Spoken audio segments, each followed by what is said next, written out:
Et d'abord, l'édito international sur Europe 1. Vincent Hervouet, bonjour. Bonjour Dimitri, bonjour à tous. Vous nous parlez ce matin de cette conférence pour l'Ukraine qui a lieu à Paris aujourd'hui et demain. Alors il ne s'agit pas de fournir des armes, mais d'aider les civils ukrainiens à passer l'hiver et à engager la reconstruction. Oui, Paris, capitale ukrainienne d'un jour avec cette conférence pour la résilience et la reconstruction de l'Ukraine. Il y a 2 conférences pour le prix d'une. Ce matin, 50 chefs d'État et de gouvernement annoncés. En fait, ils seront comme Zelensky en visioconférence. Kiev a envoyé son Premier ministre. Il a dîné hier soir à Matignon, il prend le café ce matin à l'Élysée, il a emmené avec lui la moitié de son gouvernement qui vient faire les courses de Noël. Il y a le shopping privé, puis il y a la conférence elle-même, une sorte de téléthon, comme la France adore en organiser. Elle l'a fait pour l'autorité palestinienne, le Kosovo, le Liban, le Sahel, etc. Ça, c'est le programme de la matinée, du concret, du court terme. Il faut aider les Ukrainiens à supporter la guerre. Ils ont besoin d'énergie, c'est-à-dire de générateurs et aussi de gaz, 2 milliards de mètres cubes de gaz. Ils ont besoin de matériel médical, d'eau, de moyens de transport, de matériel agricole, etc. En résumé, il faut rassembler une montagne de pièces détachées avec une plateforme Internet pour répondre en urgence aux demandes. C'est le Téléthon plus Amazon plus SOS dépannage. Et puis cet après-midi, c'est une autre conférence qui va parler de l'après-guerre cette fois. Oui, pendant le chantier de démolition, dont personne ne sait combien de temps il va durer, il faut préparer la reconstruction. 500 entreprises françaises de toute taille ont donc rendez-vous à Bercy avec les représentants ukrainiens.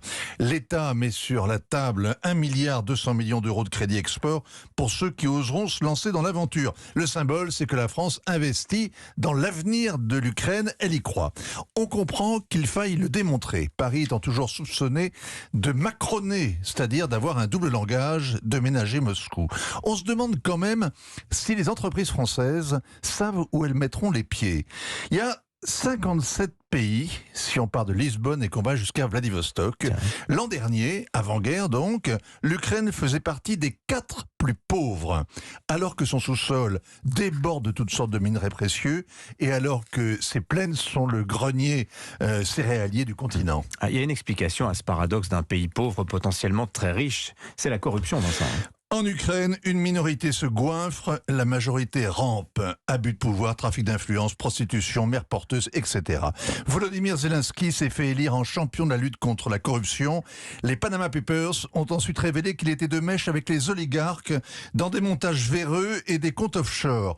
Les responsables européens savent très bien tout cela, mais lors des télétons précédents, à Lugano en juillet, à Berlin cet été, on a préféré ne pas regarder en face cette réalité sordide pour ne pas faire le jeu de Vladimir Poutine. Hier, Ursula von der Leyen a estimé le coût de la reconstruction à 600 milliards de dollars et elle a proposé d'en prendre la moitié dans les avoirs russes bloqués dans les banques occidentales. C'est tout à fait révolutionnaire.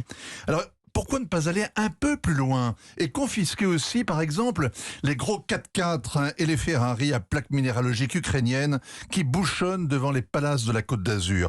L'Europe ne peut pas se contenter de faire la quête pour l'Ukraine, comme elle l'a fait au Liban pendant 30 ans, saignant aux 4 veines et en vain les petits contribuables d'ici pour enrichir les gros corrompus là-bas. Signature à la sulfateuse ce matin, Vincent Hervouet. Merci beaucoup, Vincent.